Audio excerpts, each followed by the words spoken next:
for everyone that is familiar or got to be part of something yesterday. If you don't see them this morning, feel free to give them a call. Remind them that we're coming to start, and so may they go close to the lecture room that we begin. Palliative care? Oral medicine? Over to Kairuki. Very well.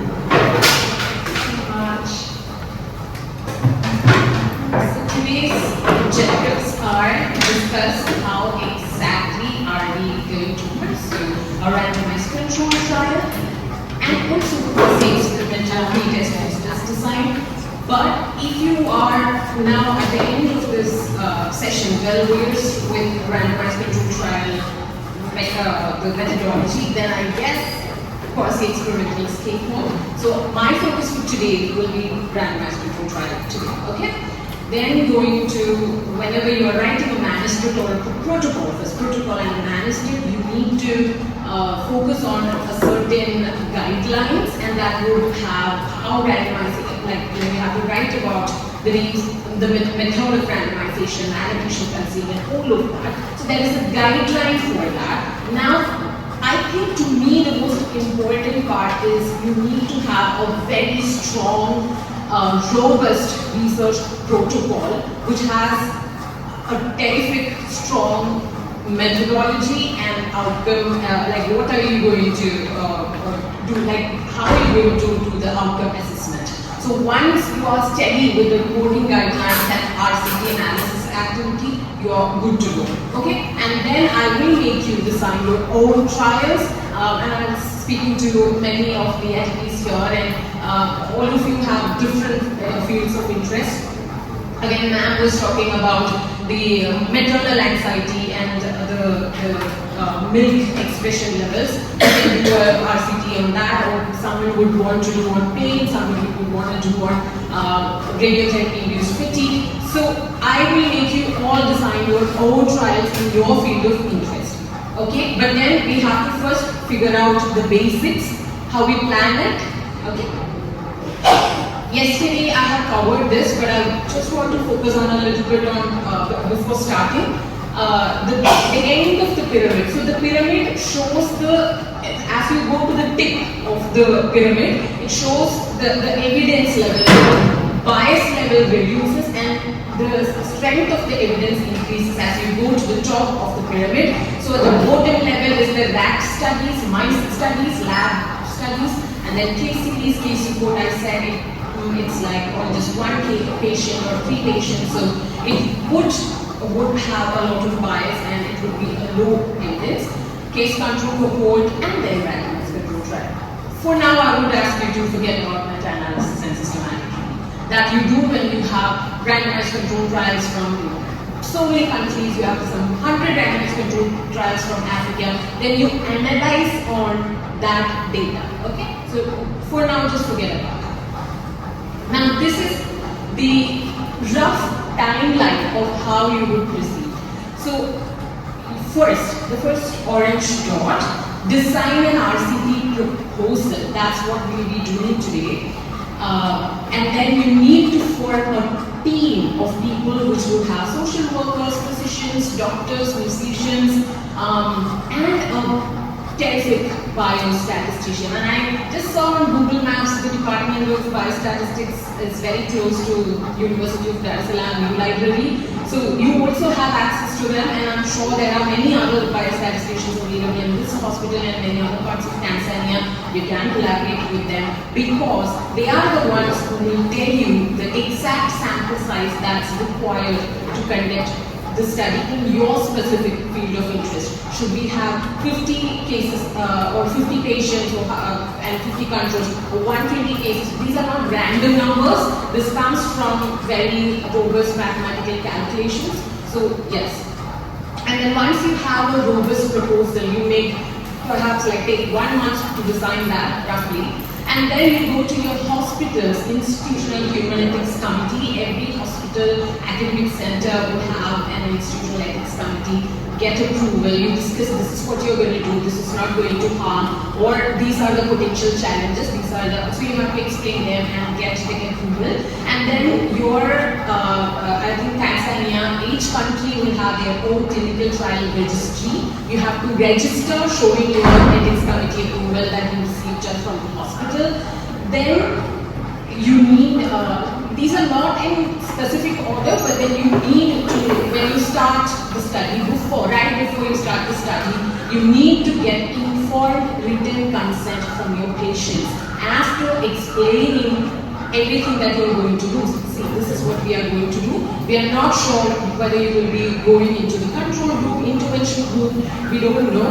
But this is the study and all of that. You have to get informed consent written on paper and then get it signed from each patient.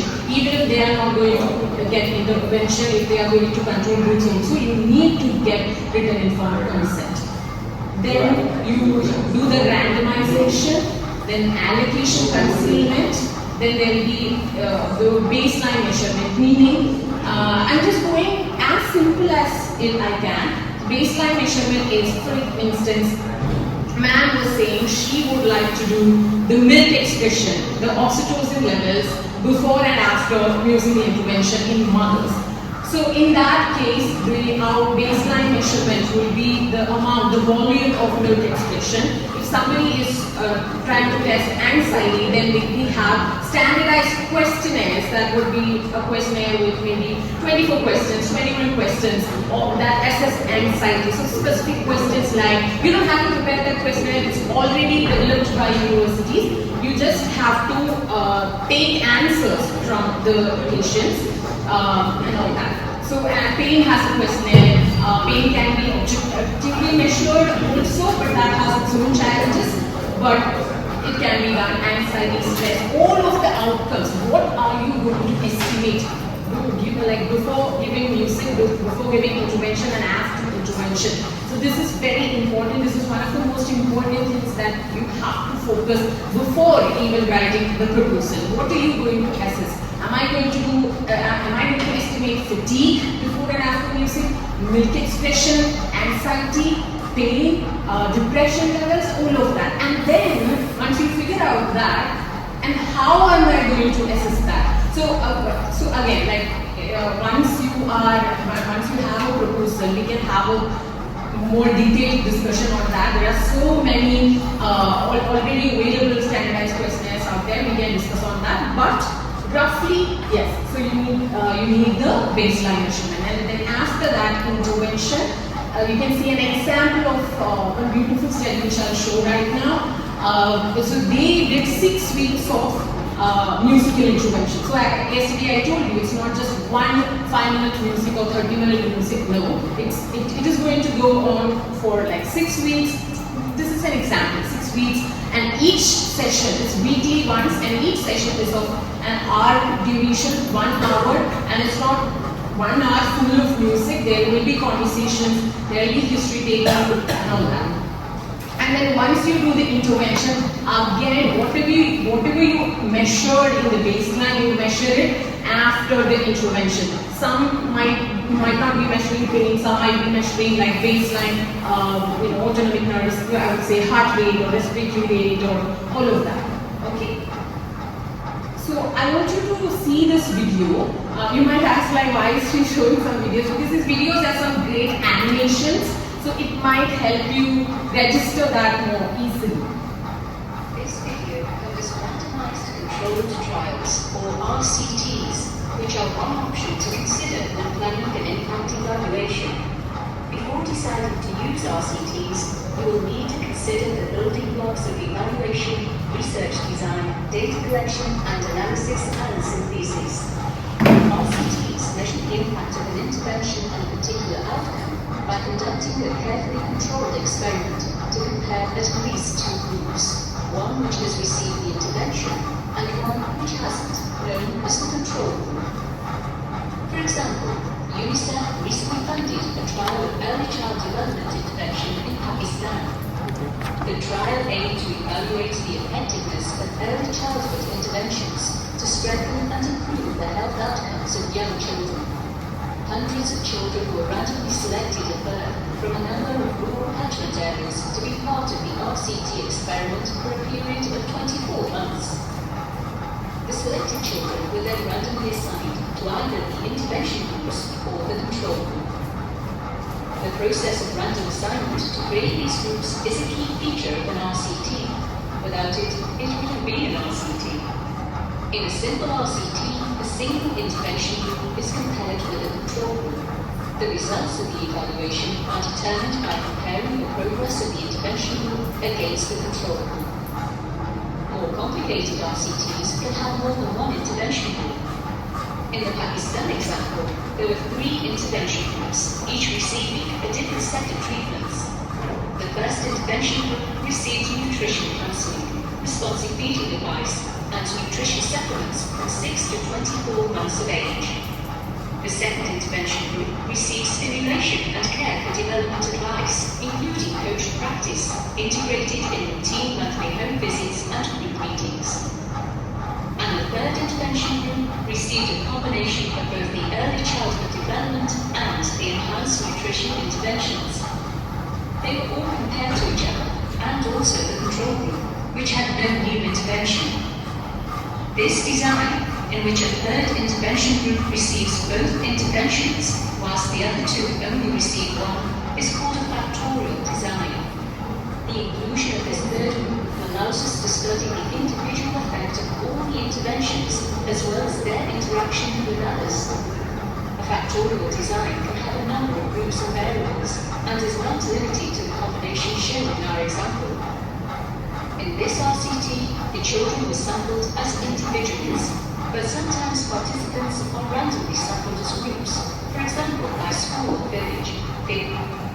You can have collaborations between multiple hospitals within Salaam or Tanzania or multiple countries and continents. We can have one study in this hospital and then perhaps something in the UK or in the US or in India and Australia. So that's, yeah.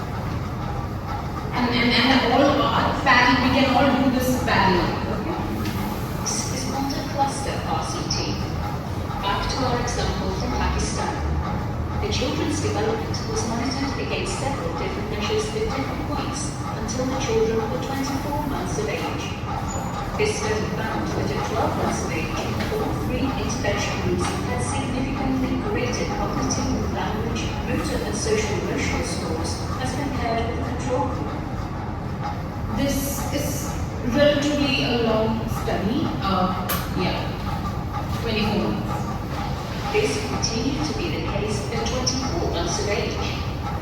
Based on the results from this RCT, further action can then be taken to improve the developmental outcomes of other children in similar circumstances. Randomised controlled trials are not always the best method of evaluation.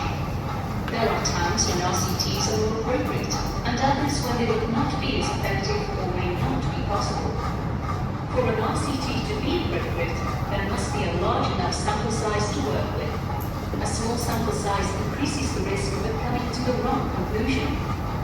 RCTs are applicable when the intended impacts of the program or policy can be readily agreed and measured, such as reductions in stunting or improvements in language development. Or pain, anxiety, stress, all are clear, measurable impacts. It will have its own challenges, but still measurable impact.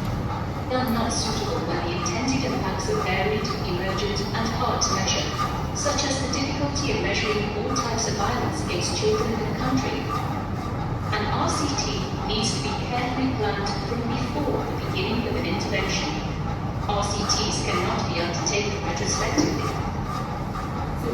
The reason why we are having this workshop here is once you do the study, you cannot go back and edit or amend or make a change.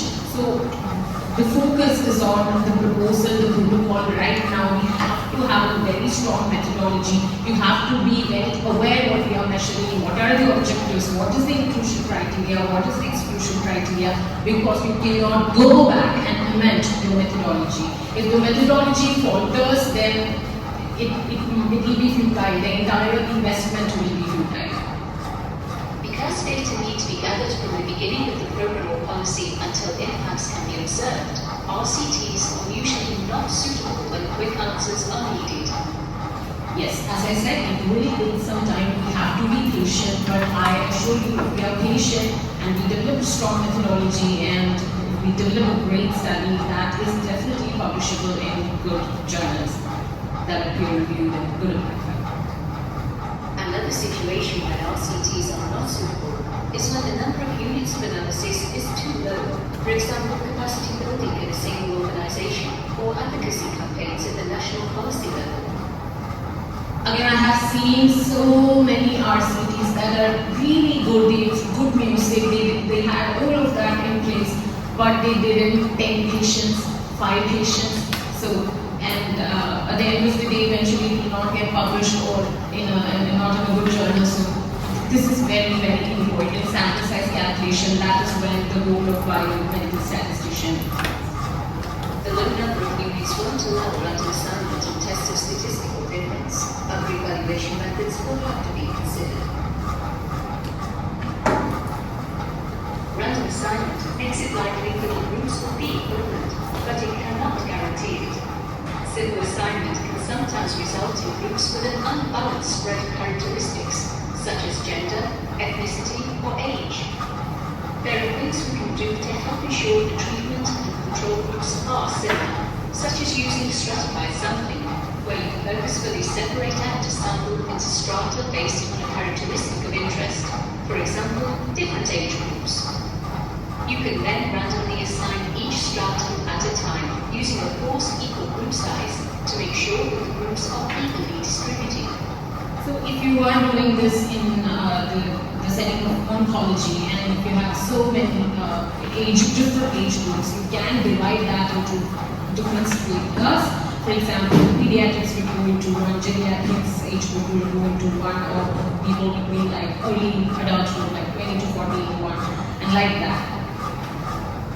However, there is always a danger that there may be unobserved differences between groups, which influence the results of the evaluation rather than the intervention. For example, differences in education attainment. Another way groups can become balanced is through attrition, individuals dropping out of the study. For example, a program might work for some people and not for others. So, as I said, a lot of biases will be there, and one of the biases is attrition, and that is where, again, when you, usually there will be some patients in dropping out, and that is why the sample size calculation at the beginning I said with the help of biostatistician it is important, because they will factor in the attrition bias in comparison. By reviewing the research published in this area, and then they will for field of interest and then come out with a calculation, so that if you are, let's just say, taking 250 patients and attrition is like in between, like 50 patients dropped out, still we have a statistically significant outcome. So that's it. If the participants who are not getting good results drop out and are not followed up, their data will not be included, and the program will look more successful than it really is. Contamination is another cause of misleading results. Imagine an evaluation where the results show that the control group has the same results as the treatment group. It is likely that people will conclude that the program was ineffective. But what if individuals in the control group had actually received the intervention? What if they managed to access the treatment through other means, such as another program funded by another donor? The program might be highly effective, but the RCT will not show that. To guard against this, it is important to gather data on the treatments and services received by the control group, and not to assume that they have not received any. An ethical issue sometimes raised about RCTs is whether it is fair that one group will receive an intervention which may improve their lives, while another will not. However, an RCT is only done when there is not sufficient knowledge about whether or not an intervention is beneficial. In some cases, it is possible to commit to rolling out the program to everyone, if it is found to be beneficial. Another ethical issue that must be addressed in RCTs, as in any evaluation, is the issue of informed consent. Participants must be adequately informed about the potential risks and benefits to them, and not coerced or deceived into participating. It is also essential to have protocols in place to stop the trial if there are early signs of harm. Results from a single RCT should be used carefully to inform future decisions. Just because an intervention is found to be effective in one context doesn't necessarily mean it can be scaled up effectively or transferred to another context. You also need to consider other issues when using the results of an RCT, such as whether there are sufficient funds to scale up, any equity issues that need to be addressed, and whether contextual factors will limit the feasibility or effectiveness of the program in a new situation. You can find out more about research methodologies from the videos and briefs in this series. For more detailed information, I have shared some PDFs on research methodologies in the WhatsApp. and on RCTs and other impact evaluation methods, see the methodological briefs at www.unicef-irc.org. Okay, so this is a skeleton of how you proceed with a randomized controlled trial. There will be, so you will have to have a proper inclusion criteria, which all patients are you going to include, is it based on age, based on the diagnosis, all of that, and that's the eligibility testing, and then you exclude patients who did not get consent, who did not fit into the inclusion criteria, and then once you have that thing set, then you proceed to randomization. You basically think of it in simple words like you have lots of chips in your hand and you're putting in a glass jar and then you're like shaking it, and then who's the first, what is the first chip number? You don't know, right? So that is randomization, because you don't know who is going to be allocated to which one, and you just, yeah, that's randomization. And there are methods of randomization. I don't want to go deeply into that because that's another workshop.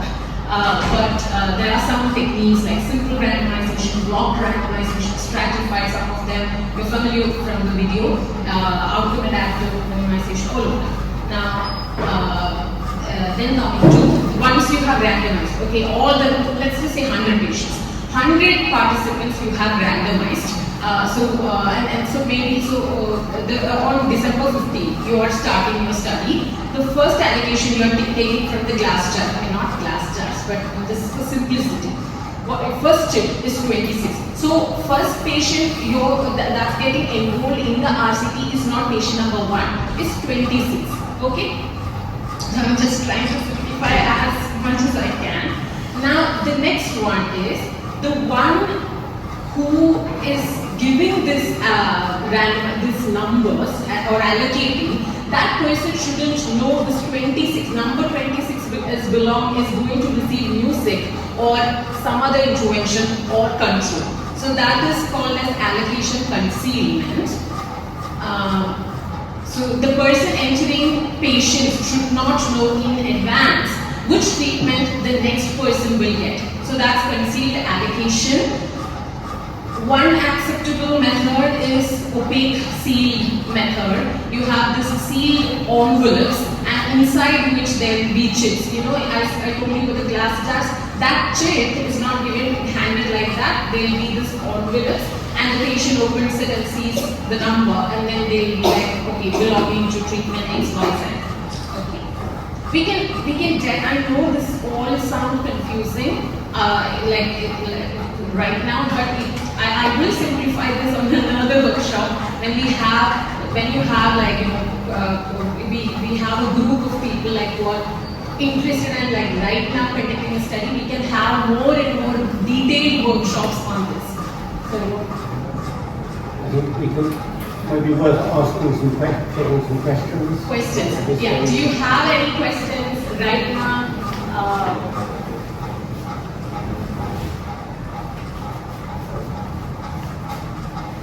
So I think prior to people who very clear steps. And just to reiterate, that's all right. I want you to. It is a good moment, all right? Yes. So the key thing you have to start with is, what is the question? You have to have a hypothesis. Music therapy will help control people's pain. Whatever it is, you have to have that clear hypothesis. If I'm looking at a paper, I want to see what was the question, was the methodology to answer that question the right methodology, and is the interpretation of the results appropriate? Are there other explanations as to why they found that? So I look for lots of reasons there might be biases in it. So the key thing is, what is the question? So in Tanzania, can music therapy help people manage their pain, as an example? If you say that, who are the people of Tanzania? So you have to have a population which is representative. And it may be the differences between urban and rural. And the rule is the results are only applicable to the population you study. So one trouble with a lot of drug studies, like for example non-steroidals for pain, because they cause tummy upsets, you exclude people with a history of ulcers and indigestion. So therefore you have a low-risk population of getting problems with ulcers and indigestion. So not surprisingly, in that study population, you don't find a lot of problems of indigestion. But then when it goes out into everyday use, suddenly a lot of older people start taking it and having gastric bleeds. So that is why it's got to be a representative population. Randomization is very important, and the more blind it can be, the better. And there's lots of different methods, which I think probably is beyond this workshop, to go through how you can do that. Sometimes, if you're doing these studies, you have to phone up a telephone number and say, I have a patient, and they'll say, use drug X. There's all sorts of different ways. On the envelopes, my very first study, I just pulled a coin out of my pocket and looked to see whether it was heads or tails. But then you might get inappropriate allocation, because when you see the results, when it comes to the baseline characteristics of your population, you want to see that the controls are pretty similar to the cases. The two columns need to be pretty the same. So you want to see the same age, the same sex, generally the same characteristics as best as possible. And you can adjust it in various ways to allow for what you think are factors. But the more you adjust it, the more you move it away from being a representative population for people who are going to use it. And the big barrier you have sort of mentioned is implementation, because the translation of randomized clinical trials into everyday practice is not good. And this is what we have to also try, is what we do evidence-based medicine, where people make sure that they're only using what is called high-value care, where there's good evidence and effectiveness at a reasonable cost. Because there's too many procedures which are low value, which are interventions, which are perhaps commercially driven, where the benefits are not great. And then the other thing which is important is at the very beginning in your study design, engage with people with lived experience. In the UK, when we make a grant application, we have to show that we've done public engagement. And that does not mean saying, Mrs. Smith, what do you think of this? Fine, yep, I consulted the public. It means properly having around the table. When you're designing the outcome measures, that is very important, because your outcome measures have to be relevant to the person for it to end up having an impact. And we will often be biased, you might not be, but generally, the clinical outcome measures will say your hemoglobin is better, your CRP is better. And the person says, yeah, but I'm still in pain. So you've got to make sure the outcome measures are relevant. But I think those videos, and I think, talk is excellent, but also linking to those videos, because I've not seen them before, and they're very impressive, because we are trying to raise generally people's awareness on how to do good studies. And there's lots of other methodologies, but this is excellent. So any questions? So the whole point of discussing all of this and this meticulous stepwise research or methodology is that after 1 year, when you take this study, when you have published this study, this intervention is not just for BMJ or British Medical Journal pages. It is going to be in your own, you are going to implement with the help of the correct policies in the hospitals to your own people. With this music that you're testing, yesterday we discussed about ocean disc. These are cost effective. I mean, I told you, it's just a disc with lots of beads. You can put mustard also in it, right? A real problem, as Tara's highlighted, is when you get people doing what's called systematic reviews, where they look at all the evidence that's out there to see whether a recommendation can be made, because we don't trust just one randomized controlled trial. We want to see several showing the same thing. So that's why you do what's called a systematic review. And you look at the quality of the studies, you go through all the methodology of them. And in this area of health interventions, in general, systematic reviews say, we went to the literature, we found 1,000 studies and 5 met our quality criteria, and those were too small for us to make a conclusion. And then, worse still, they will say, there is no evidence of effect. And that gets interpreted as it doesn't work. But it actually means there's inadequate evidence to know whether it does or doesn't work. But then it almost can kill off the intervention because people start saying, oh, it doesn't work. So that's why it's on us to make sure we develop high quality studies which really answer the question. Anyone, any questions? Now we did the allocation, okay? And then we can see the 2 branches, right? One group received intervention, other did not receive intervention. Now, yesterday I was talking about controls, right? Intervention and controls. It's very, blinding is easy when, blinding is what? Basically, if I'm receiving something, it could be a drug, it could be vitamins.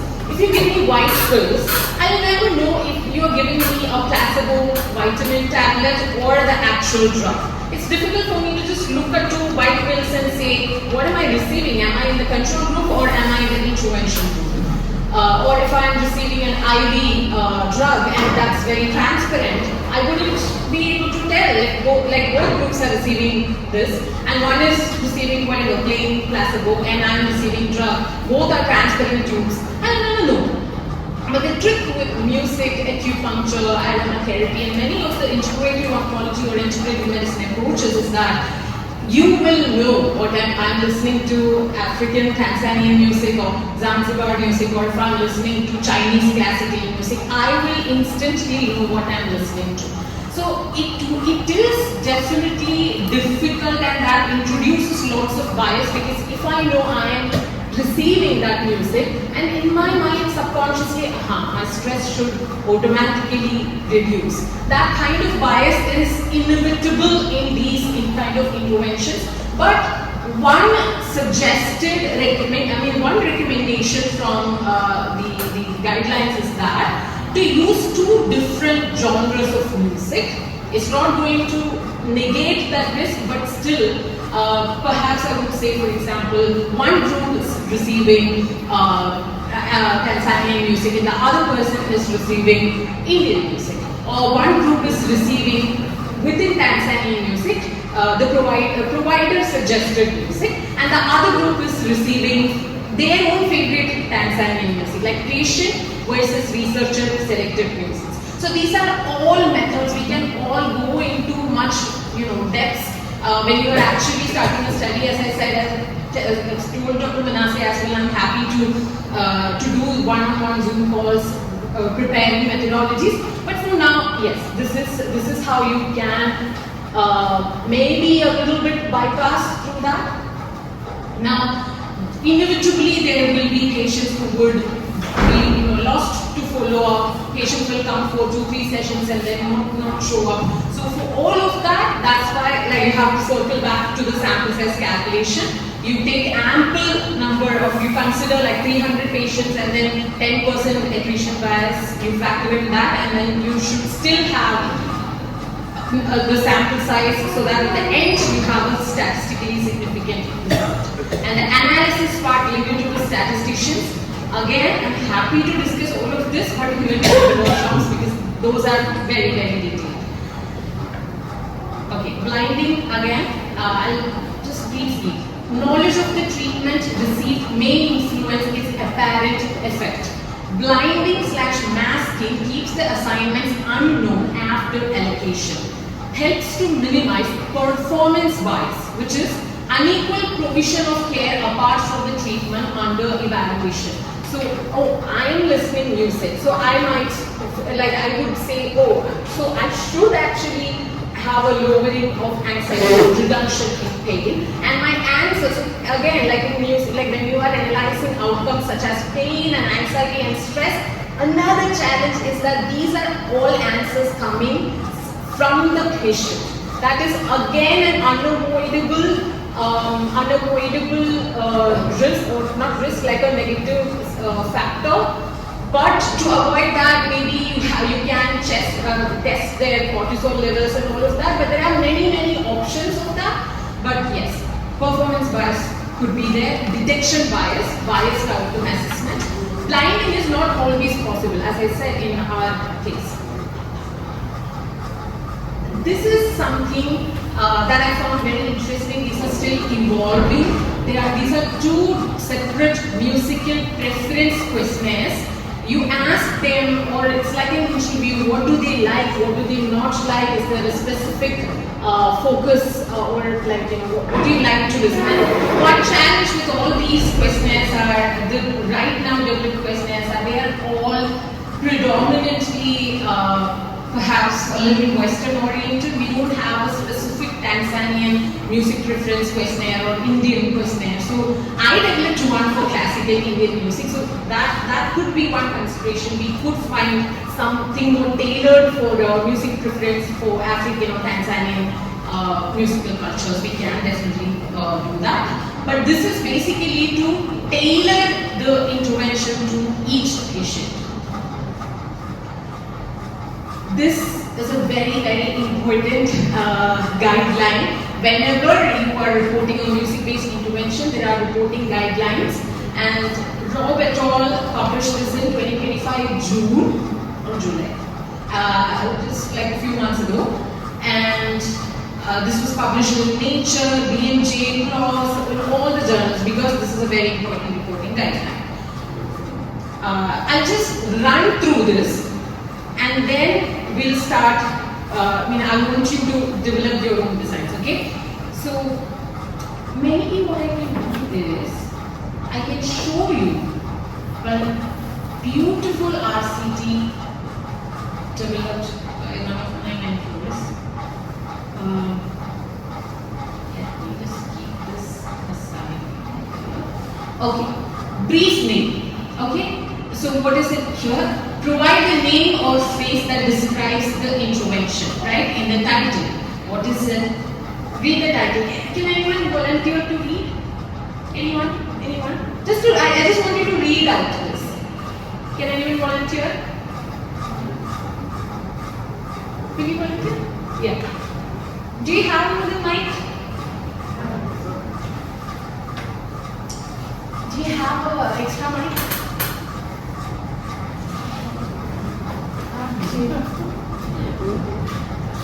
Thank you. The font is very small. It's very small.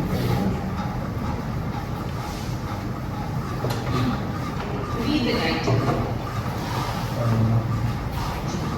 It's music therapy for pain management for people with advanced cancer. Yes. The title has everything that you need just, right? Music therapy, that's the intervention. On what population? Pain management for people with advanced cancer. You got the population, you got the intervention, you got the outcome or this pain management, and what kind of study is this? A randomized controlled trial, right? Second one, intervention theory and scientific rationale. Provide a rationale for music, for the music, or specify how essential features of music and music experiences are expected to influence targeted outcomes. So, okay, can you read the second paragraph, the use of music, this one? Or you can read from this. Yeah, read. Chronic pain? Yes, chronic pain is one of the most feared symptoms in people with cancer. Louder. Chronic pain is one of the most feared symptoms in people with cancer. With 70% to 90% of patients with advanced disease reporting pain. Sufficient relief from pharmacological treatment and the fear of the side effects are important reasons for the growing use of alternative pain management approaches, including music-based interventions in people with cancer. Yeah, so you introduce, first two sentences are, so this is the current situation, this is the background of it. So the use of music in cancer care can be situated along a continuum of care, namely from music listening initiated by patients or medical personnel to music therapy offered by board-certified music therapists. Music therapy is a technical use of Music experiences within okay, music experiences within a therapeutic relationship by credentialed music therapists to address physical and psychosocial needs of individuals. The music therapy protocols used in this study involve active engagement with the patient in joint music making with a music therapist in the form of singing, playing instruments, and instrumental improvisations. A recent systemic review found medium to large treatment effects of music interventions for anxiety, pain, mood, and quality of life in people with cancer. Yes, so now this is the intervention theory. Why are you doing this study right now? Because a recent systematic review found medium to large treatment effects of music interventions for anxiety, pain, mood, and quality of life in people with cancer. Although there is considerable evidence of the pain-reducing effects of music, the underlying mechanisms are poorly understood. Preventing optimization of music therapy interventions for pain management.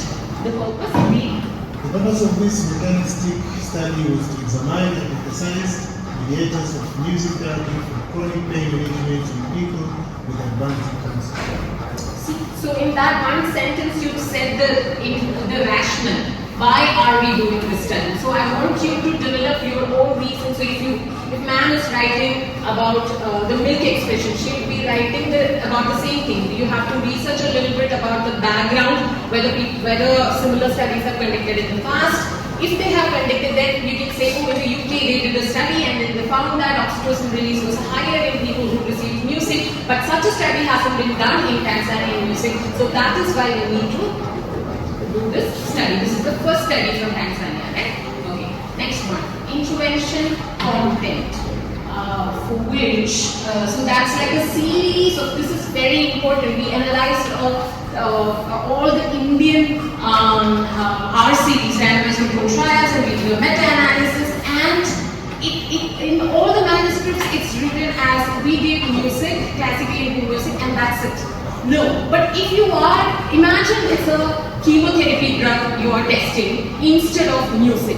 So won't you write about the contents of the drug? Won't you write about the route, the dose, like the all of that, right? These are all very, very important. Just because it's music or just because it's an integrative medicine approach, it has its gravitas, because only if you add these details, only then you can do more, or you can repeat the study somewhere else. 1, 2, that's only when you can do subgroup analysis. So you have to provide the details of music. So the first one is music selection. How was, let me just take that part. This is statistical analysis. Okay, can you read study design for me? Okay, study design. Loud. Yes, the primary objective of this study was to test the hypothesis, the changes in anxiety, mood, emotional support, and pain-related self-efficacy mediate the effects of music therapy on pain interference and pain intensity. The second objective was to examine moderators of these mediators' effects. This study was a prospective two-arm randomized controlled trial. After completion of baseline Two-arm meaning there are two interventions, right? This study was prospective two-arm randomized controlled trial. After completion of baseline measures, participants were randomly assigned version 1 to 6 weekly and T or social attention control. 6 weekly music therapy.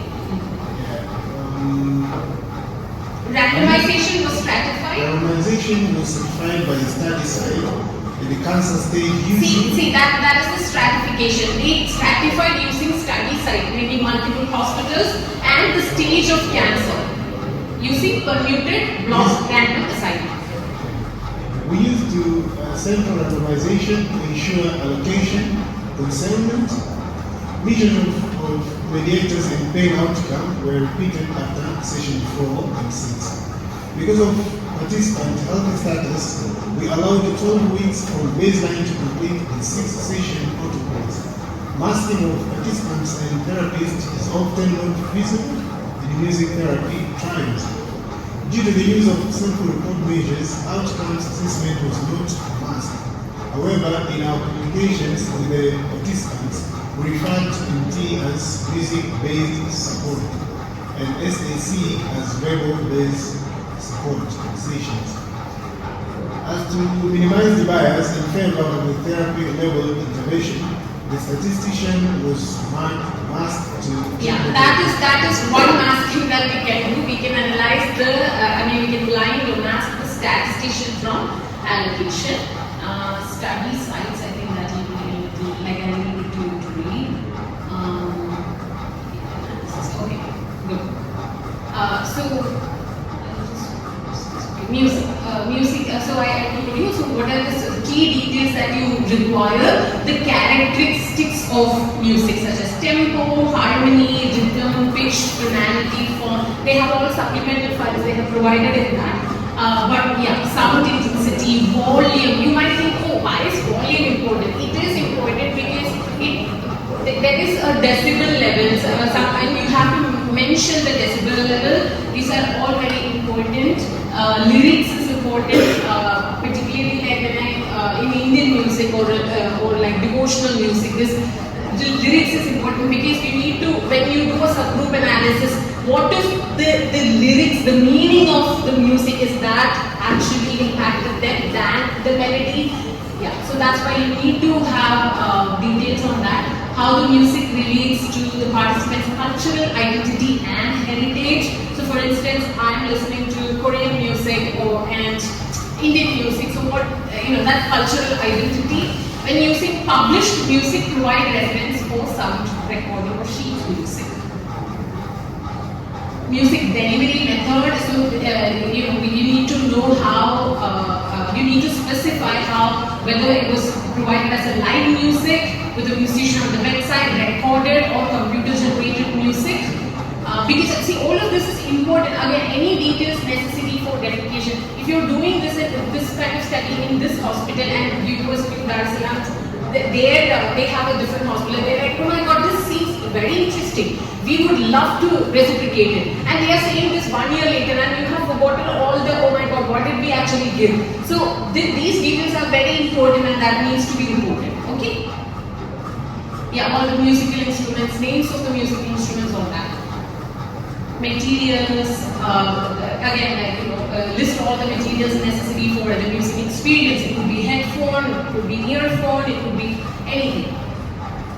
Intervention strategy. So is it just passive listening that you did, or again ocean disc wasn't just passive listening, right? And then improvisation. So you are singing some song, maybe like somebody with Alzheimer's in that patient population.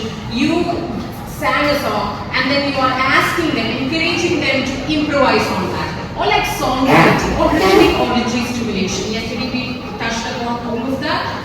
Interventionist. So now we don't have a music therapist in our country, but what we can do is whoever is doing this study, if it's not recorded and if it's live music, what is their credentials? So they will be professional musician for 20 years, no problem, but write that, specify that.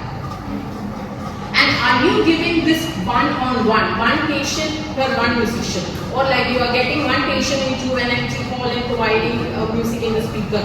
Or are you inviting 4 or 5 patients as a unit, 5 people at a time is listening to music?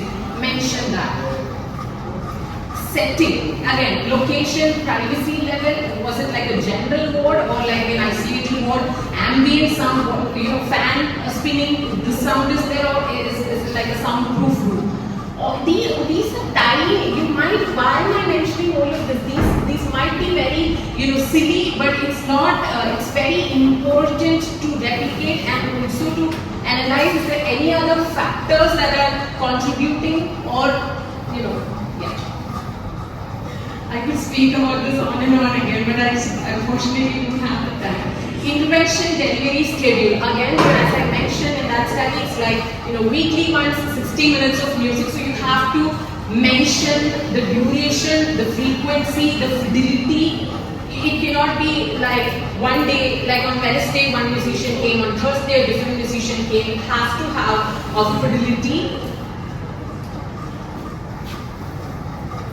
Yes, this is the study I was talking about, and so I think we already did that. We can do this. Okay, can you read the study sites and participants? We can. Study sites and participants. We conducted the study at 2 major hospitals. So now when I'm talking about these 2 studies, you think of what all hospitals you can do the study in, okay? Yeah. Hospitals, one and NCI Designated Cancer Center. That's in the east coast of the United States between January 2018. Again, see the date, the month, year, all of this is very important. Yeah. Eligible participants were A. Yes, this is very important. Eligibility criteria, okay? Eligibility criteria. A. Patients with ADC. Advanced cancer. Yeah. Diagnosed with locally ADCA that had extended to other organs / soft tissues or was impeding on or already organ / soft tissues metastasis. Moderate to severe cancer pain, information in brackets. The experiencing chronic pain is experiencing chronic pain. So again, specific, right? These are specific details. Equal to or more than 3 months, and then again there is a scoring for that. So basically, chronic pain you can so there are. So how do you define chronic pain? All of that we can go on and on in other detailed workshops. But all I want to tell you is that when you define pain, or when you define anxiety, when you define stress, when you define cancer-related fatigue or depression, there is a definition for that. It's not a literary. They said they are in chronic pain. No, there is a definition for that, and you have to follow for that. And many of them have their own scorings and EAPCON performance status. Exclusions criteria were A. Expected survivals less than 3 months. Yes, B. Primary central nervous system tumors or metastatic diseases that impairs concentration, memory, and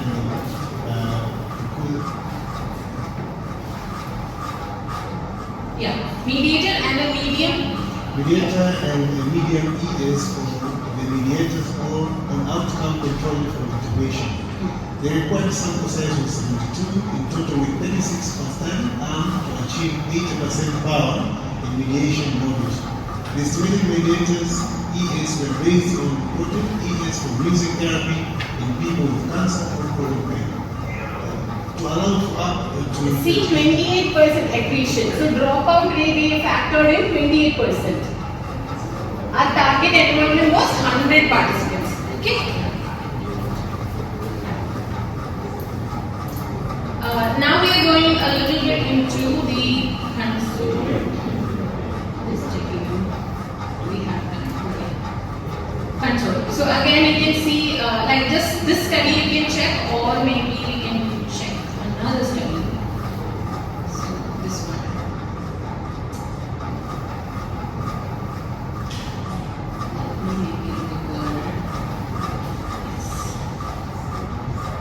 Okay. So the title, so we can go. This is another very important. So we were discussing just music-based intervention guidelines. This is a randomized controlled guideline how it should be controlled. So can you read the title for me?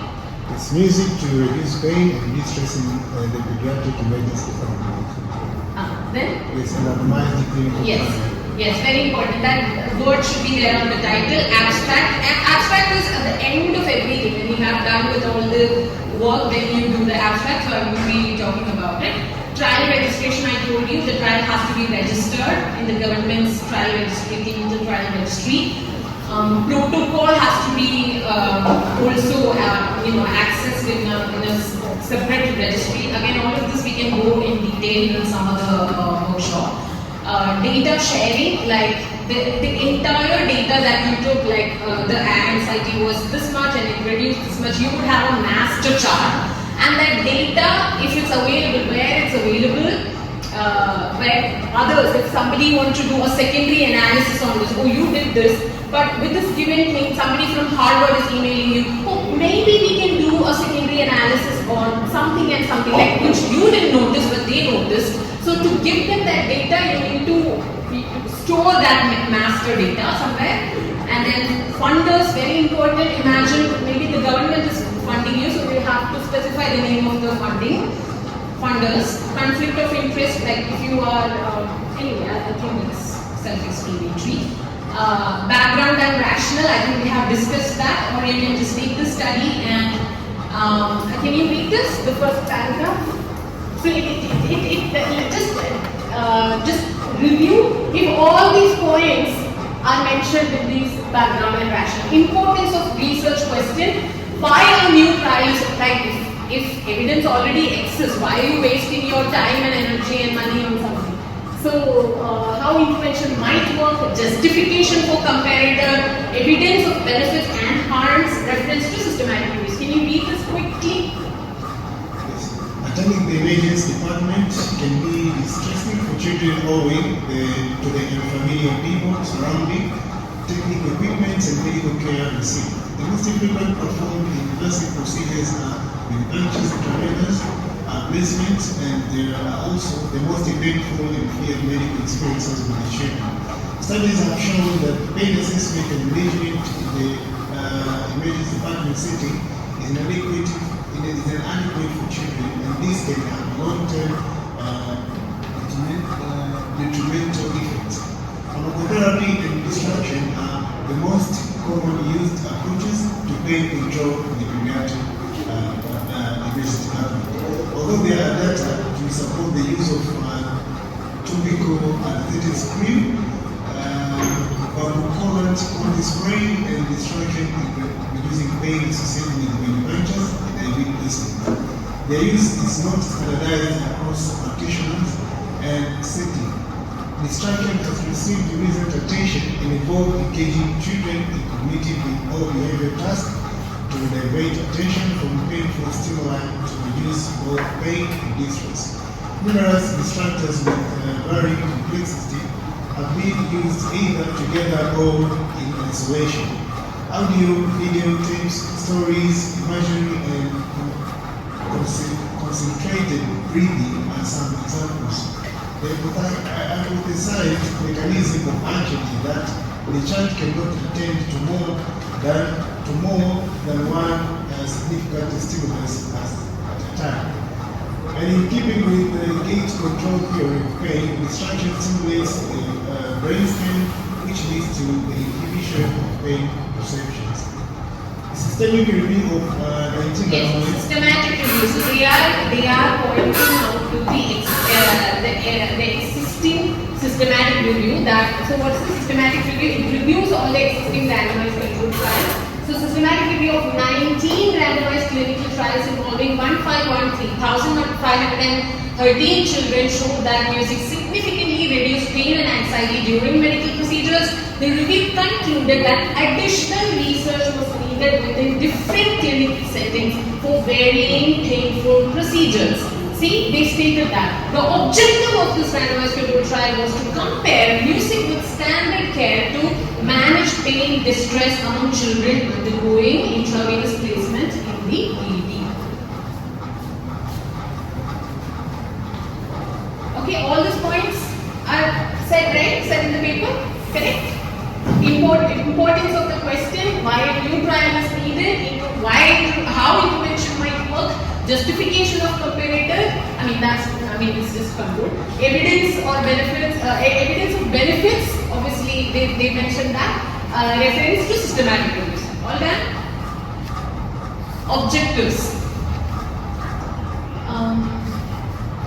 Objectives is basically participants in PICO. Participants, intervention, comparator, outcome, time points. Okay? You can check that here, like in the objective and design setting participants. Like, can you read the objective in the abstract? To compare music with this one. Importance. Many medical procedures. No, objective. Just the objective and design setting. Okay. Objective. To compare music with the standard care to manage pain and distress. Design, setting, this one. Randomized clinical trial conducted in the department where it is conducted, right? And appropriate date, January 1st, 2009 to March 31st, 2010, and individuals assessing the criteria of blind treatment allocation, a total number 42 children aged to 3 to 11 years undergoing, that's the population. What is the population? Can you read loudly? This one, a total of? A total of 42 children aged 3 to 11 years undergoing intravenous placement. Exactly, that is the inclusion, that's the population. Patient and public involvement, that's what Professor Tony was talking about. It's amazing, they do that in the UK. It's the patient in the US as well, patient and public involvement. So how involved in design, like how public and patients are involved in design, content and reporting. So there is a way to do that. We'll all discuss this in a much deeper focused workshops. But as Professor was talking, it's about the lived experiences of people, right? Who was involved, and if not, state that. Okay. Trial design, whether that's parallel as in, so Jan 1st to March 31st, you are doing both music, both the arms are going parallelly, music and control. So for instance, if it's music and acupuncture and control, so parallel is when you say all these interventions or controls, the study is going on in the same duration of time. If you're doing music from Jan to March, and then once that's ended, you're going to the next intervention, then that will be parallel. Okay? Crossover is, that's very interesting. Crossover is, you have 50 patients and 50 controls. First the 50 patients will be will receive music, and then there will be one flush out time, and then we will give 2 weeks for flush out time, and then after that they will serve as controls, and the original controls will be now the intervention group. So that's crossover. Framework, superiority or equivalence. Superiority is when your the hypothesis is that music, those who received music will have reduction in anxiety in comparison to the standard care. That's superiority. Unit of randomization, again, allocation ratio, we have discussed this, 1:1:1. Unit of randomization, we have mentioned that. So once you have a trial protocol, you will do the study, and sometimes or more often than not, you will have to make some changes to the protocol or some changes to the outcome. You just realize, oh my god, I cannot measure milk expression using this particular equipment, we have to change the equipment. So you mentioned all of that, there's nothing wrong, but we have to try to stick to the protocol as much as we can, but if we cannot, we have to mention that in the manuscript. Trial setting, self-explanatory, right? They have mentioned which hospital, where is it done, which country, all of that. Number of sites. Eligibility criteria, inclusion, exclusion criteria. Let me just see. Okay, can you read the participants, everything under participants? Participant, the trial was registered prior to the patient recruitment. So when you are ready with the protocol, you go to the ethics committee, get approval, and then you register the trial. Then only you start the trial, okay? Which occurred from January 2009 to March 31st, 2010. Children attending the pediatric emergency department. See, eligibility criteria. Children attending the pediatric emergency department were eligible if they were aged 3 to 11 years and are going on IV placement. If they were aged 3 to 11 years, undergoing an IV placement, conscious and had sufficient knowledge of English to understand the follow instructions and complete the age-appropriate pain assessment. That is the beautiful English criteria. Children who were excluded, they had hearing impairments, developmental disabilities, or sensory impairment to pain. Example, spina bifida. So these are the exclusion criteria. Children were also excluded at the discretion of the doctor. Example, child in a critical condition. Obviously, at that time you can't go and say, let's do the RCT, right? So, yeah, indeed. Children were also excluded at the discretion. If the patient was eligible. Well, if the patient was eligible, the research nurse explained this. So now you have set the exclusion criteria, inclusion criteria, and on Jan 1st, 2009, they found the patient registry and they found that these children are eligible. Then what happens? The research nurse explained this. Research nurse explained the study, invited the parent and child to participate. That's because of the pediatric population. Adults obviously only the participant, and obtain. Yeah, please. The child was then assigned to one of the intervention times using consecutively labeled and obtained written informed consent from parent and child. Child was then assigned to one of the intervention arms using consecutively labeled, what did I say, sealed opaque envelopes that contain the randomization sequence. This sequence was computer generated by a statistician who was not otherwise involved in the study because he is blinded or masked. Allocation was conceived from the research nurse.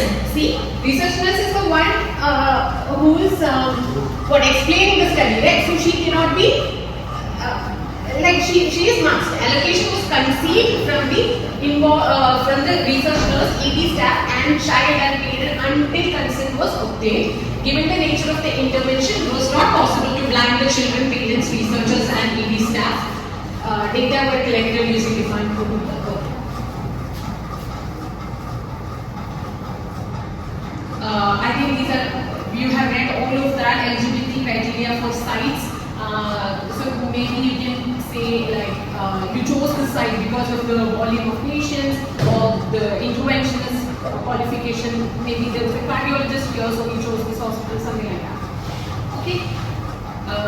Interventions, I think we have already mentioned that in a specific guideline, Robb and Roll's guidelines.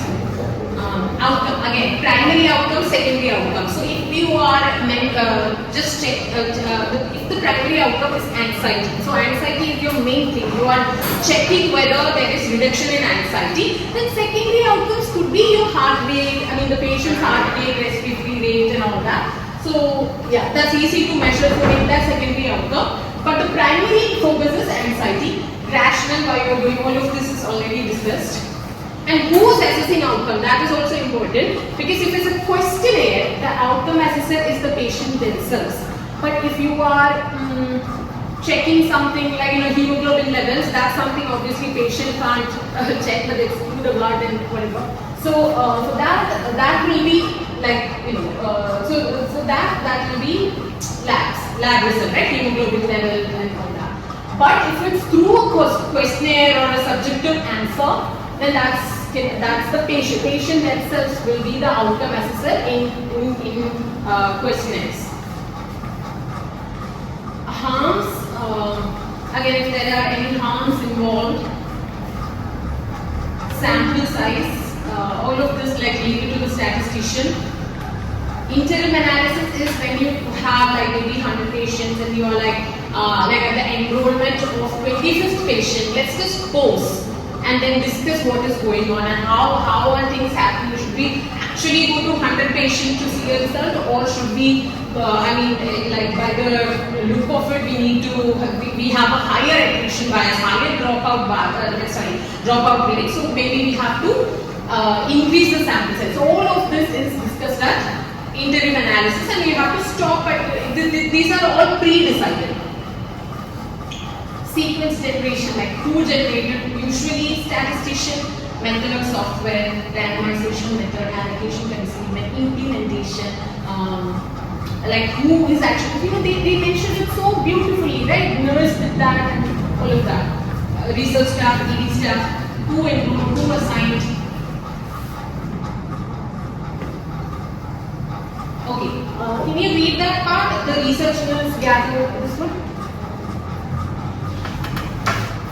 Or 1 second, can you just see this picture? Beautiful, right? Enrollment, 107 patients, 65 excluded, by 35 not meeting inclusion criteria, 30 declined to participate. Then look at it, out of the 107, those who assessed for eligibility, 42 were randomized. And then you divided 21, case control, intervention control. Then follow up. Luckily, no dropout. Analysis 21 analyzed. Yeah. Researchers gather information from the parent on baseline variables, presenting signs and symptoms in medical history. Within 5 minutes of the start of the procedure, the researcher studied the video recorded and immediately collected the child's self-reported pain. At this time, the parent completed the stage tried exam inventory. From wine, for those children assigned to the music group, the researcher then turned on the music. The staff nurse then performed the setup for IV placement. The researcher set up the cardiorespiratory monitor and began to take at the start of the procedure. The beginning of the procedure was indicated by cleaning of the injection site with the staff nurse. The researcher noted the time of the first attempt at IV placement of the reading strip from the cardiorespiratory monitor. The researcher collected the self-reported pain from the child, and the parents completed set his time immediately after the first attempt at IV placement. The end of the procedure was the last point of contact by the staff nurse, thus taping cannula in place with or without arm ball, wrapping arm with the gauze and tapping in place. Shortly after completing the IV placement, the staff nurse performed the procedure and the parents completed the satisfaction questions. While the nurse and the parents were completing their questions, the researcher collected the post-procedure pain of the child. If the first attempt at IV placement was unsuccessful, additional attempts occurred after the study protocol was completed and all measurements were obtained. Yeah, it's just a simple bit. It's how how beautifully, but yet in a simple way, they have explained every single detail. Do you think it's doable? Right? Give me some positive affirmation. Yes, right? Yeah, it's doable. Yeah. Now, blinding. So they have already mentioned in the study, right? Who all are blinded, who are unmasked, right? Yeah. How blinding was done. Maybe we can have a deeper, like a focused discussion on this some other time. But yeah, statistical methods, I would leave it to the statistician. Missing data, these are just making sure that we don't, we are very accurate and meticulous. So missing data, if there is any missing data, sensitive analysis, additional analysis, I will leave it to the statistician. But there should be a plan for subgroup analysis. Let's just say, so that's why we need to have more, the details, like the lyrical quality of the music, or melody of it, like, and particularly if you have 2-3 music, like patient preferred music and researcher preferred music. So what exactly was different in patient preferred music and the researcher preferred music? So all of that can be a subgroup analysis, and that could be analyzed based on age and strata, like the diagnosis, all of that, stage, cancer stage, participant flow, recruitment dates, right? They beautifully explain Jan first, all of that, months, date, year, trial stopping in between. Was like, did you stop the trial for some reason? For example, lots of studies during COVID, including the Yoga Brack's paper I was explaining, they had mentioned during COVID we had to stop it. So it's okay if you had to stop for some reason, but specify that. Intervention, delivery, we have mentioned this. Concomitant care, like, so I have mentioned yesterday itself, you don't stop the regular routine care, usual care, standard care, you don't stop that. Music is always an adjunct to the standard care. It is never, we don't have evidence yet that it is a primary care for anything. It's always an adjunct care, it's always subsidiary to, in addition to whatever that's going on usually, it is the standard care. So what was that? What was the concomitant care? Again, you saw in the UNICEF study, some treatment plus vitamins. So like that, do you have any concomitant care? People do yoga with music, people do chanting with music. So all those kinds of research are there. So again, any concomitant care or lifestyle changes with music, so that. But the problem with that is it's difficult to interpret if the impact or outcome is actually due to music or yoga or, yeah. So that's the thing with concomitant interventions. Baseline data, number analyzed, all of that harms. These are mostly for drug trials, all of that. Ancillary analysis, all of that for the later part. Limitations. Yeah, I think we have already done that because I wanted to save some time, so I did concomitantly. Now, yes, I want you to take your booklets, the free booklets that you have in front of you, and I want you to design a Tanzanian music-based intervention randomized controlled trial protocol of your own. Okay? Did you take out your papers, or in your phone you can type? Ready? Ready? Paper, pens or phones you can type? Ready? Yeah. I just want you to develop a title that's similar to this. Music, keep music there. Music to reduce pain and distress. So just focus on reduce pain and distress. Just read these reduce pain and distress to what you want to do in your setting. So ma'am would write what? Music to increase milk expression. So please do write what you would like to do in your research setting. Yeah. Music to improve quality of life.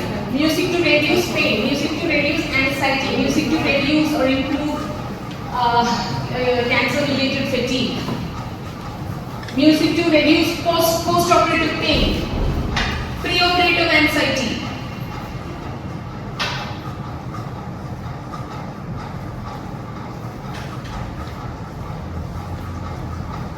Music to reduce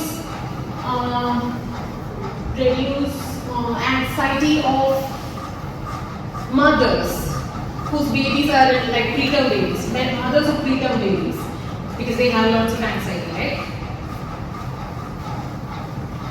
Did you write? Music to improve speech in autistic children. Anything? Did you write?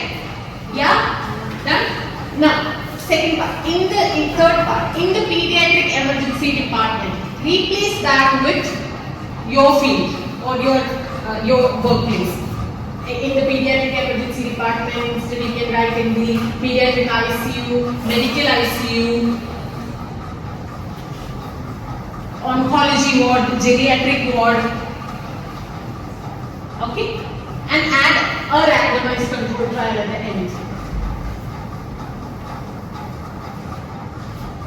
Can you read that out what you just wrote? Okay. From my point of view, I write that the music to reduce pain and distress in mothers with premature fetus so babies. That's good, that's good. What did you write? Did you write? Anyone want to? Yeah, great. Music interventions to reduce pain and improve range of motion and function to children in the OPD. Physiotherapy department, amazing, good ones, yeah.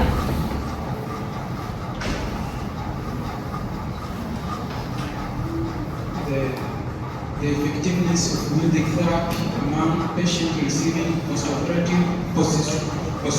post-stroke physiotherapy interventions. Great. Only one thing, we won't use music therapy, you can just say music or music therapy. Because in order to say music therapy, you need to have an accredited music therapist, so we'll just use music. Therapy will come. Yeah. Thank you. Music to reduce anxiety associated with new HIV identification at the CTC sites. Wow! Can you read that one more time loud? Music to reduce anxiety associated with new HIV identification at CTC, the Center for Care and Treatment sites, randomized trial. Please, this is amazing. I have never seen a paper on that. If you do that study, I think all of you, this particularly, like I have never seen such a paper. Okay? That would be the first. Anyone else?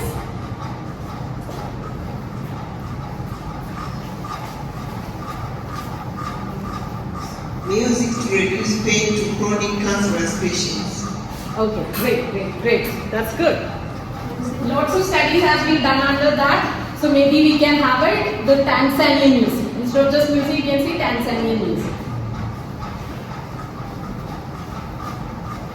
Music to reduce labor pain in mothers during delivery and delivery. Oh wow, there has been so many studies on labor pain. That's so beautiful. Yes, I can share some papers on that, but yes, this is beautiful and we can make it local Tanzanian music instead of just music. Okay? Yeah. Anyone else?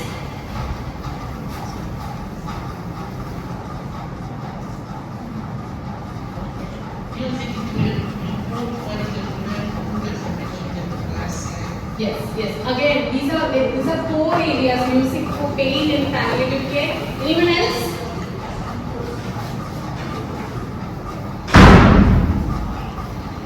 Music to reduce pain and emotional distress among school-age children and adults. Wow. Yeah. Pediatric population, right? Yeah, she's the pediatric nurse. Music intervention to increase cooking production, enhancing pituitary gland for lactating mom, could be randomized in case control in Tanzania, dictation episode. Yeah, we can, I think, just reduce that to Tanzanian music intervention to increase milk production. That pituitary we won't mention in the title. Okay, that we can write in the background. Okay, yeah, great. Yeah. Music to reduce emotional pain and distress music during infertility treatment. We won't say, what is it? We won't mention emotional pain. We could just say maybe instead stress. Okay, or pain. Okay, yeah, great. These are all beautiful and unique topics. Like I don't want you to read out, but I just want you to raise hands whoever wrote a complete title. Yeah, like whoever wrote a complete title, I want you to raise your hands. I just want to take the number of protocols coming from this room. Yeah, all of you. Yeah. So 1, 2, 3, 4, 5, 6, 7, 8, 9, 10, 11, 12, 13, yeah, I counted 13. 13 protocols are coming from this room alone. Yeah, beautiful. Okay, so all of your studies will be, I would just say parallel group. So I want you to write down in your paper, below the title, parallel group. Yours will be parallel group because we are not doing like for 1 month we will do the intervention and then 6 months later we will do. So we have to do it like, we'll prefer to do it in one go, so parallel group. Okay, and yours will be superiority trial because we are testing whether music is having a positive impact in comparison to control, meaning that will be a superiority trial. Okay, and then population you have defined. Population, it's already in the title, right? The HIV patients, the mothers, preterm infants, all of that. Intervention and comparator. So I want you to write the intervention as exactly what you are going to, what music exactly are you going to provide to your patients. I want you to write. I want you to write in as much detail as possible. The musical genre. So I would say South Indian classical music with a beautiful, happy, peppy musical mode. With, I would say, raga, kalyani. So you have to figure out what is that, like the details of your music. How many instruments are you going to play? Is it vocal plus instrumental, or it's just pure vocal music, or it's just instrumental music? And instrumental music, then what? How many? Saxophone, trumpet, piano, or all of this together? Right, please write down. Yeah, vocal music, or I want to give only vocal music, I want to give devotional music, or Christian devotional music, or the religious music, or chantings, or just any popular music. Like in every book that all board I enter, I hear like local pop music. So you can give that as well. Anything else? Folk music. I'm not too sure. Zanzibar has its own different music, right? Oh, yeah, write that.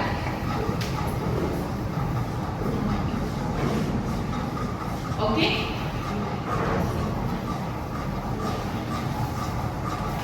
And you can do one thing.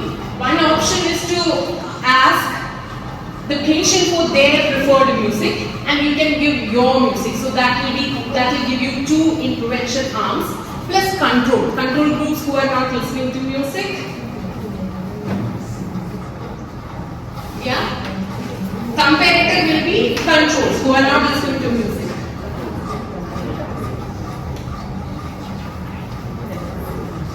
What is the primary outcome? Most of you have defined it already. I just want you to write it down in bullet points. Pain, anxiety, you can write based on your own study. Pain, anxiety, heart rate, respiratory rate. Can you say that again? Yeah, so basically the outcomes that you are measuring. So you already said, so for instance, pain. I want you to elaborate. Pain is your primary outcome. Secondary outcome can be heart rate, respiratory rate, blood pressure. Okay? Secondary outcome, just keep it the autonomic nervous system stuff. Okay, secondary outcome is your heart rate, respiratory rate, blood pressure. Keep the primary outcome, whatever you mentioned in the title. It could be pain, anxiety, distress. What else? Milk expression. Yeah, done?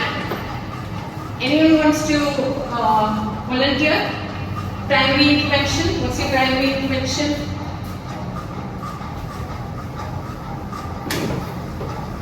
Yes, for me, the primary intervention is reduce the internal pain and distress. Oh no, so you will be just saying pain, distress. Yes, pain and distress for those hormones. That's okay. Population we already defined. Secondary will be heart rate, TP, and pulse rate. Yeah, just write it down. Write it down.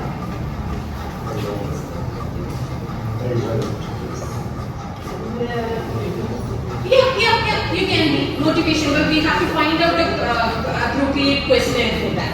Yes, amazing. Can you read that out loud? So pain, anxiety, heart rate, blood Yeah, so pressure. pain and anxiety can be your primary outcomes, and heart rate, blood pressure, and motivation we need to find out the questionnaire for that. Okay? My primary outcome would be pain and anxiety. Yes, great. We won't say reduction. When I say primary outcome, just keep it like pain and anxiety. Okay? Great. And I want you to add a protocol here. After you wrote a randomized controlled trial, I want you to write protocol. Did you write that? Yeah? Okay. Now I want you to go back today. When you are at home, I want you to give your title. Okay? Whatever your title is. Ma'am, can you read your title? Title. Once again. My title is music to reduce pain and distress in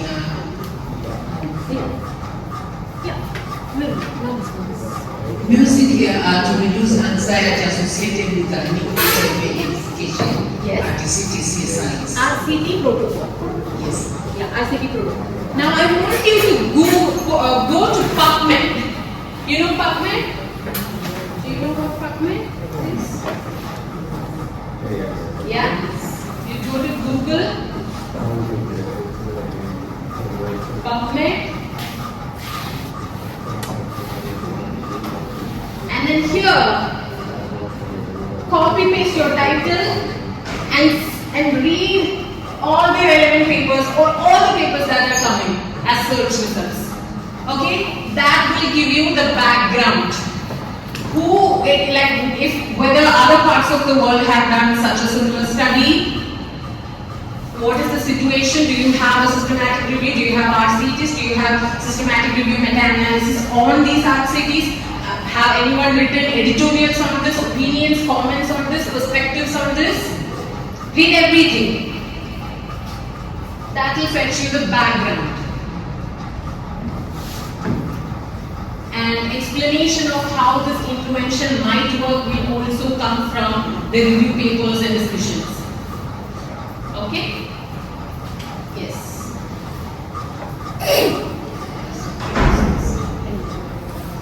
Yeah. And then I want you to write two paragraphs as background. I want you to see the scientific background and rationale, including the summary of relevant studies that you find from PubMed. Okay? Examining the benefits of intervention, explanation for choice of comparator, and also intervention. You can write why Tanzanian music. You can write, yeah, we have only there is paucity of literature in our local music, so this is the first to conduct a study on Tanzanian music. And then you would write your objectives, which is the elaboration of the PICO. Why are you actually doing the trial objectives related to benefits, participant, intervention, comparator, primary outcome, time point, mean interest. Yeah? Then I want you to go back and write, you can write it right now, trial setting. Trial setting, which hospital do you want to do this and which department? Trial setting.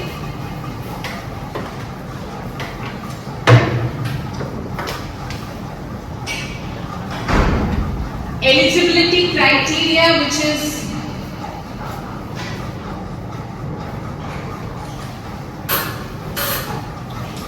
eligibility criteria.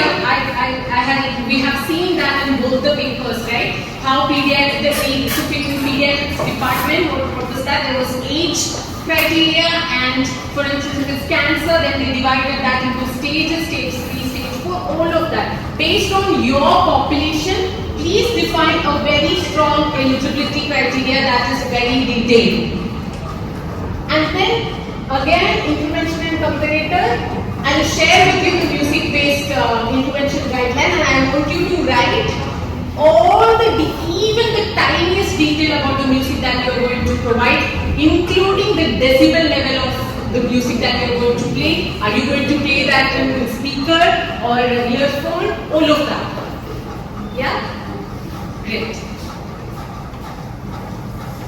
I'll share this with you, and I want you to write these page numbers, these numbers. 16, I want you to see your answer. 17, I want to see your answer. Okay, and you will share this with me on my email. Okay, yeah? Is that good?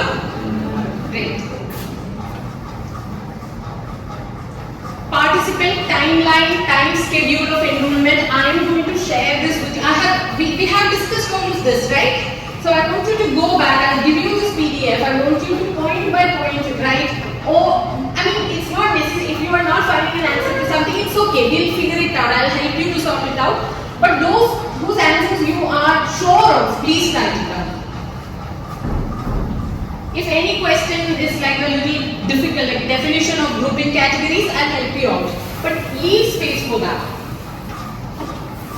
Sample size, again, statisticians, forte, recruitment, randomization. Randomization, just leave it right now. You just write randomization and we'll figure it out later. We'll find out a plan based on your, tailored to your study. Allocation, concealment,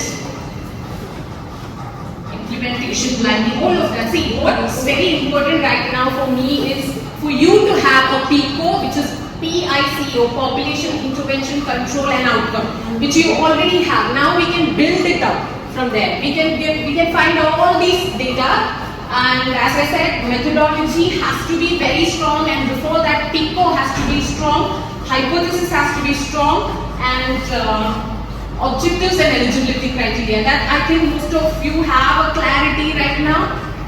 We'll bring more clarity in the future. Okay? Statistics, again, leave it to the statistician because they have a degree in it and they know their work. Okay, I think you have already done that. Yes, now that you know this if your hospital doesn't have the infrastructure to support a randomized controlled trial and people to form a huge group, then the other way is to go for a quasi-experimental pre-test post-test. That's basically you can bypass randomization, you can bypass allocation concealment and go to music group with standard treatment and music, control group with just standard treatment, no music. You can assess the pain, give music, post-test, this cure no music but pre-test and post-test. Okay?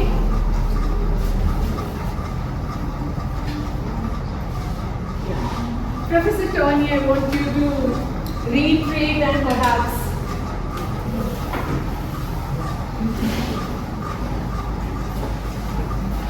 No, I think you've taken it through very clear stages. And I think that slide you have to show the abstract of the study, giving the key statements you have to make, is a very good starting point. That checklist gives you a clear guidance because as an assessor for grants, an assessor for papers, that's what we use. That's what we look for. And I think it's very promising hearing that you've all got that question because in the work I've done, I'm trying to stimulate clinicians to come up with research. The key thing is to stimulate you to have a question. You've got to be inquisitive to be a researcher. Not just accepting, I've been told that this works and therefore I will do it, but actually wanting to get that evidence in your population. Because sadly, a lot of the evidence is acquired in populations totally different to yours, totally different settings.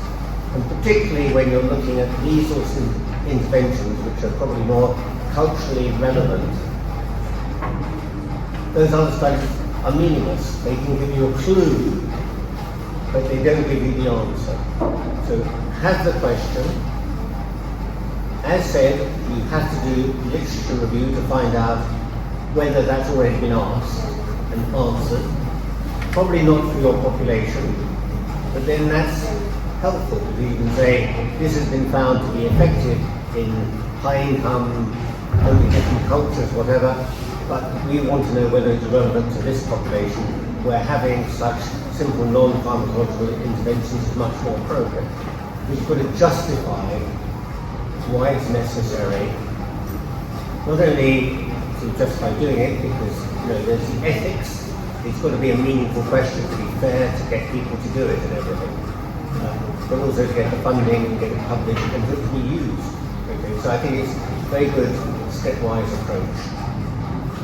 Thank you so much. And I want you to, those who have written the titles, I want you to email that to me, whatever that you can take a picture in your phone and type it out and send it to me, please, so that I can give you more focused comments. And I think there is an international body of people who wish to improve research coming from this area and support it. I speak particularly for the musculoskeletal community, chronic pain, and there's people out there who want to help by advising, by mentoring, but we need someone with a question that needs help to answer it. It has to come out of the community here.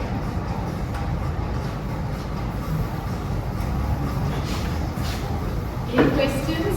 You can show, we don't have much time, but you can email your questions, you can email your titles and whatever you have written, that I can do.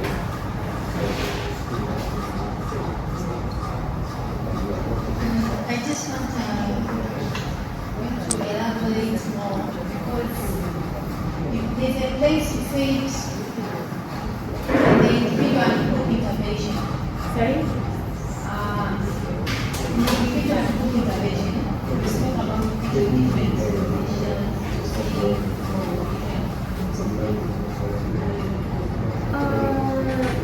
what if you use different? I expect if you use different kind of stones.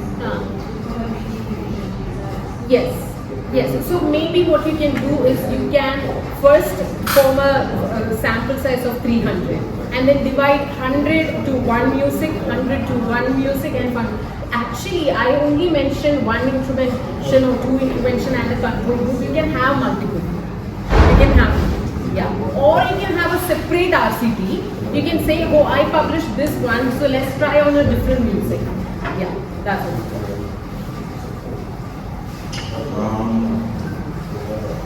In your experience, in your experience, for instance, the music to improve speech, maybe in a post-stroke patient, what is actually the actual dose? Is it BB or weekly or what? Yeah, we don't have a specific dose or like specific technique or 6-week technique for it, but we have seen the published articles on that. Let me fetch a couple of articles that we made you. Yeah, but yeah, that's one very important area of neurological music neurological speech.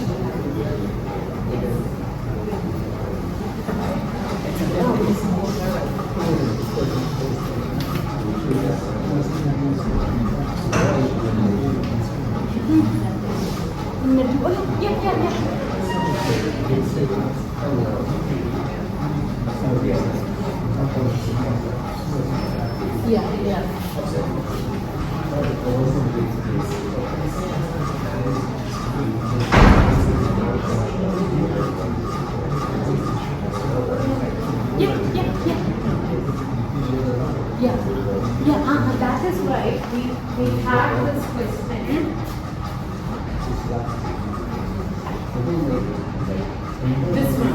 That's why we had this questionnaire where we were asking first their preference for these music like alternative, blues, classical, country, jazz, music. The problem is all of these questionnaires are largely made in the Western countries. So the musical genres they have provided here are also similar. So maybe we can come up with a musical preference checklist that's tailored to Tanzania. Yeah, I was noticing I think Tanzania has such rich musical heritage and so diverse. So I think instead of all these options, we can provide Tanzanian musical options. And then ask them to tick on it and how much they like. Do they like a little or dislike a little and all of that? Or maybe use something like this where you can have these questions which is again customized to a Tanzanian musical culture. Like you can ask them if they are a musician or like as a hobby or do you play music or sing, and then when do you listen to music for relaxation? It's like a history taking. This should be the first session of that patient interaction. Only then you plan the methodology for this. I was just having a bit of a side conversation that the importance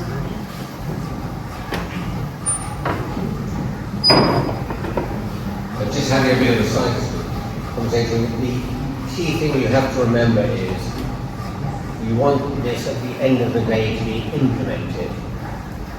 So you have to keep it not too complicated and also something which someone else can understand. So, like in the area of physical activity, we say people must do muscle strengthening exercises. But if people don't know what that actually means, it can't be copied and be implemented. So you have to be much more precise and say 10 press-ups or 10 stand-ups or whatever. So you've got to be reasonably precise in your description of the intervention, because the whole point is when it's shown to work, then you want people to then copy it. And if I pick up the paper and it says 30 minutes of classic Indian music, I've got to understand what does that mean? What do I go to the record shop and try and buy or listen to on the radio? Yeah. And I'm old-fashioned, so it takes me a while to understand what is about a music genre. What does that mean? But somehow you have to work out a way to describe it so that it can then be copied by someone else.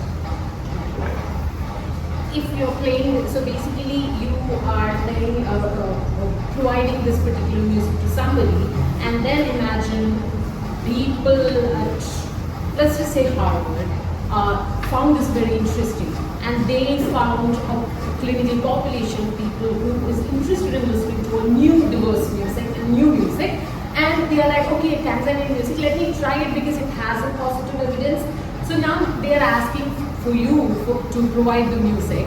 So how will you do that? So for that we need, so for somebody else, as Professor Tony said, to reproduce, to copy it,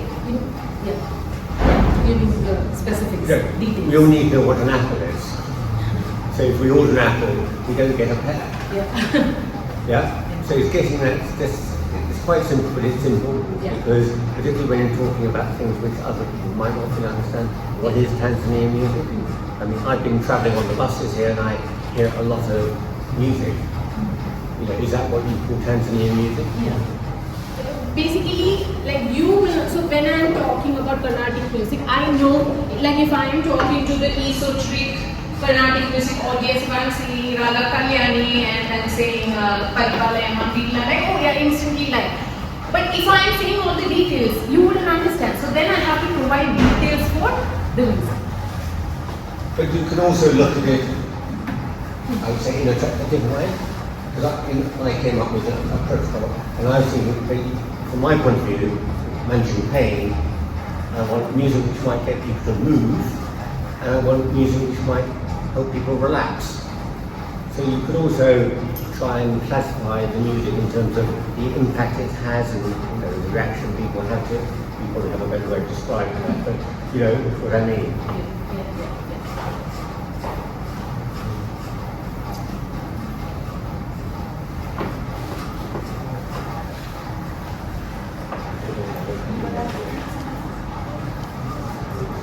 If I listen to the scene, it's actually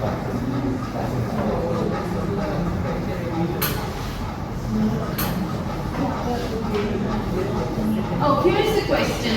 What is the role of music therapy for a person who is deaf or hard of hearing? But I don't have an answer for it right now. But most of these studies, we have read the exclusion criteria as people who, the exclusion criteria is people with hearing disabilities.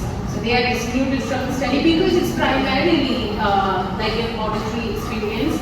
So perhaps some other sensations such as like touch, like acupuncture, aromatherapy, that would be more beneficial.